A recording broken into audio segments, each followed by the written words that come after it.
మాటలు చెప్పిండ్రు, వచ్చిండ్రు, కుర్చీలో కూర్చున్నారు. కొద్దిగా ప్రజలను అక్కడనో ఇక్కడనో ఆగం పట్టించిండ్రు, ఓట్లు తెచ్చుకున్నారు, సీట్లు కొట్టిండ్రు, గద్దె మీద కూర్చున్నారు. గద్దె మీద కూర్చొని కూర్చున్నారు కానీ నడపస్తలేదు. అందుకే ఏం చేయాలి మరి?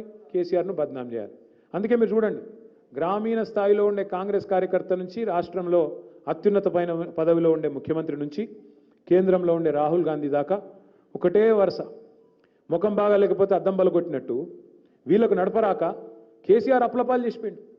అయిపోయింది, మొత్తం ఆగమైపోయింది, మొత్తం మేము చేద్దాం అనుకున్నాం కానీ అప్లపాలు అయిపోయింది అని చెప్పి చిల్లర మాటలు తప్ప ఒక్కటంటే 20 నెలల్లో పనికొచ్చిన మాట మాట్లాడే పరిస్థితి లేదు.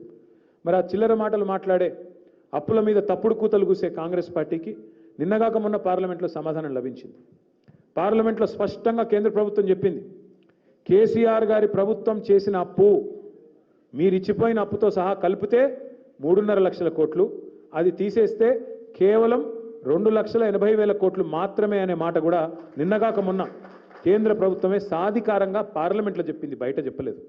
ఈ మాట దయచేసి నేను ఎందుకు చెప్తా ఉన్నా అంటే, ఇవాళ కాంగ్రెస్ పార్టీకి ప్రభుత్వాన్ని నడపడం చేతగాక, ప్రజలకు ఇచ్చిన హామీలు నెరవేర్చడం చేతగాక, ముఖం బాగా లేక అద్దం బలగొట్టినట్టు ఇలా ప్రభుత్వాన్ని నడిపే తెలివి లేక మన నాయకుడిని ఇలా బద్నాం చేసే ప్రయత్నం చేస్తూ ఉన్నారు.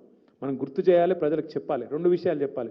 ఒకటి, కేంద్రం చెప్పిన లెక్క అధికారికమైన లెక్క, రాష్ట్ర ప్రభుత్వ యంత్రాంగంతో మాట్లాడి ఇచ్చిన లెక్క తప్ప వాళ్ళ పాటికి వాళ్ళు ఇచ్చిన లెక్క కాదు, పార్లమెంటు వేదికగా చెప్పిన లెక్క.